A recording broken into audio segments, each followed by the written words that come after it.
Cheers, everybody. This is Dutch from Prison Riot Radio, and I got a special guest. My family, my big cousin, Akbar Pray. Shalom Alaikum. Wait, Shalom. What's happening? How you doing, man? How you doing? I'm doing, bro. Everything is coming up roses, man. I know you're familiar with my release now. Yeah. And Absolutely. Yeah, they said Newark turned it up and turned it out. So when I was released, they had about 700 people. Yeah, they had about 700 people at the train station when I got out. That's love right there. How long were you gone? 36 years and 3 months, man. June 21st. Wow. June 21st, 1988. And let me ask you, during that whole time, that whole 36, what was it that kept you going? How was it that you were able to maintain your outlook, your positive outlook? You know, cousin, I'll quote the Bible. Jesus said, "I'm in the world, but not of the world." You know, so although I was in the joint, I never was really a part of it. I always lived inside my head, and when I wasn't living completely inside my head, I maintained contact in the outside world. You know, so the things that were significant in a jail environment, where a guy might get snuffed out or hit across the head with a lock in the sock about some max or some food, when you juxtapose that to the outside world and you tell somebody that you got to some shit about the telephone, it don't make any sense. So because I was always in touch with the outside world, I never really made any of that significant. So, I always maintained my own side. I always read a lot. And I was always outside. I was running my programs from inside the joint, constantly reading, and I was never really in the mix. So, it didn't wear on me like it sometimes can wear on you, but only if you make that your world. So tell me how important when it came down to it, the programs that you were doing, how important were those, do you think, to your self-rehabilitation and the rehabilitation of those who took the class? Well, here was the thing, cuz they say if all you ever did is all you ever done, then all you ever get is all you ever got. So I took it upon myself to try and change the dynamics, the narrative in the joints, because some of them guys was going home, and they was home such a short period of time, I thought they was in the hole, I didn't even know they had left out, Yeah. Right. So, with me, when I started offering the programs on financial literacy and credit repair and how to establish trade lines, it was helpful for me because I was helping them. But again, it kept me living outside the jail, and it allowed some of them to live outside the jail because, the more information you have, the more informed your views and opinions are. This call is from the North Carolina Correctional Facility.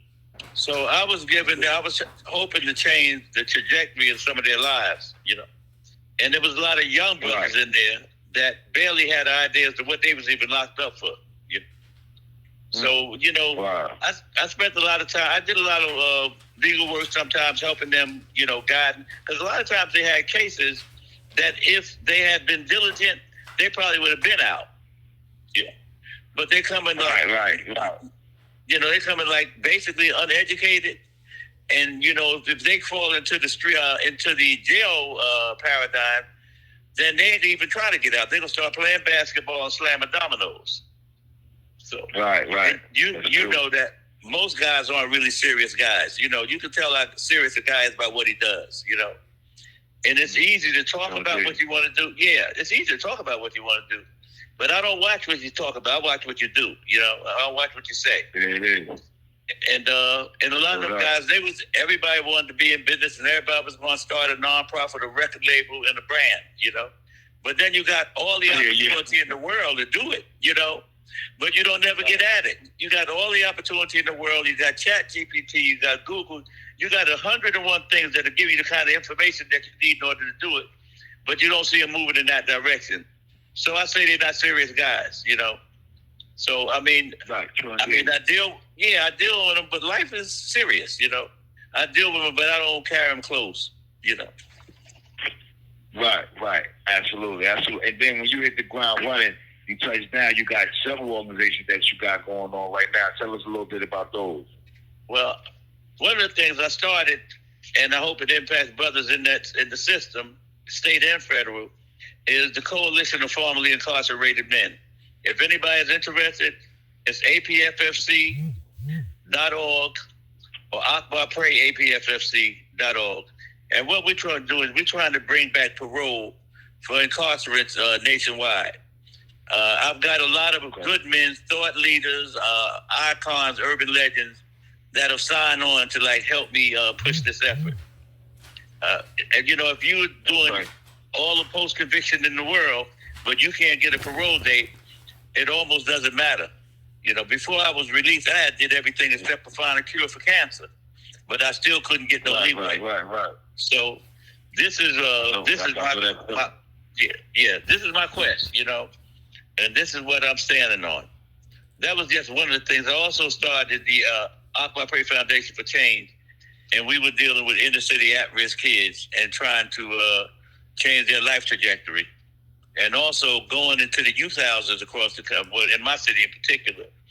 And with the young kids, they're 14 and 15 years old. If they get involved in a serious crime, even if it's a murder and they're not the shooter, they're going to wave them up and try them as adults.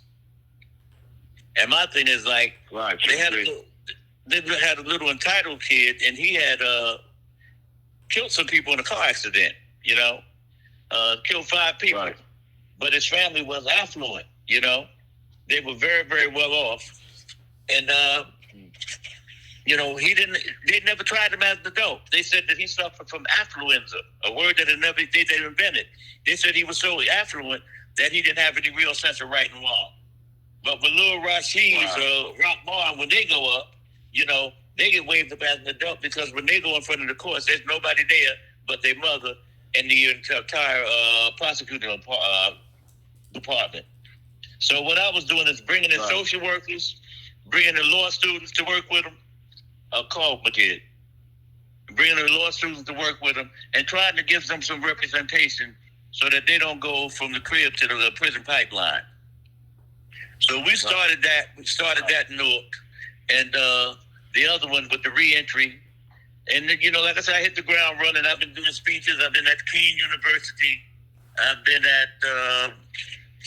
We did some stuff at not Harvard. At Rutgers. We did a documentary on 848, the criminalization of America. We have an online magazine called The Urban Perspective. So we're trying to do all that to bring some attention. Yeah, to bring some attention to what's really happening. Hit the ground here.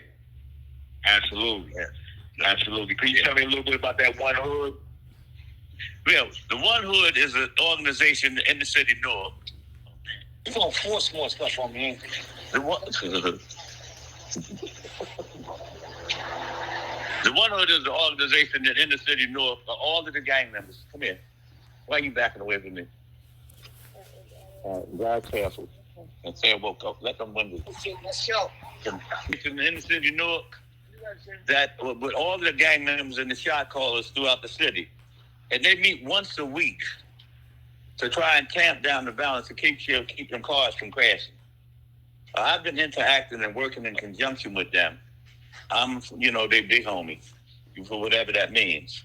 So I've helped to working with the deputy mayor of the city to help keep all of the nonsense down.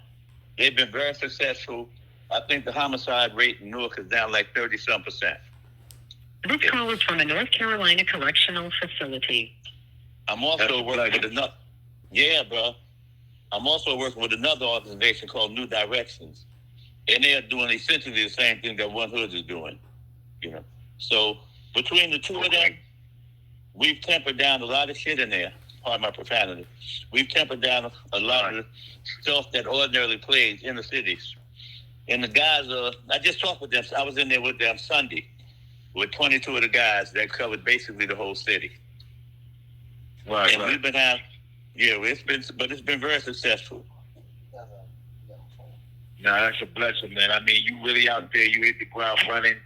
you got a part of the work, and you out there doing what it needs to do to raise up our communities and really help the youth, man. And I salute you for that. Well, I definitely see you. I see you shining, man. Yeah. Now I got to do everything I can for my cousin. Nah, I appreciate that. I definitely appreciate baby. that. I definitely appreciate that. Yeah, I am. I'm here.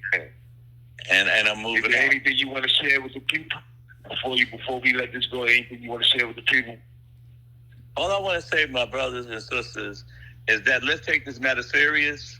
We got an opportunity to change things, to change the dynamic, to change the narrative. But we have to attack it like it's really a problem, because it's an existential threat for our communities, because they're locking up young brothers and throwing them away, and sometimes for things that don't really warrant that, So they said, let the punishment fit the crime, And there should be an automatic out date after 30 years, regardless of what you've been sentenced for.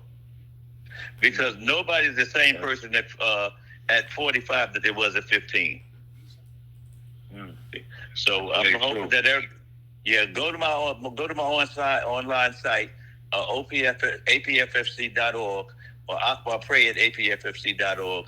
If you're an ex-con or ex-felon, go in there and register and help us push this program, man. I don't have a nickel in the quarters, but for the benefit of the people generally. Absolutely. And well, I'm definitely, man. I know you're a busy man. I definitely wanted to touch with you to make sure that my audience is sharing your wisdom, man, and see what you out there doing.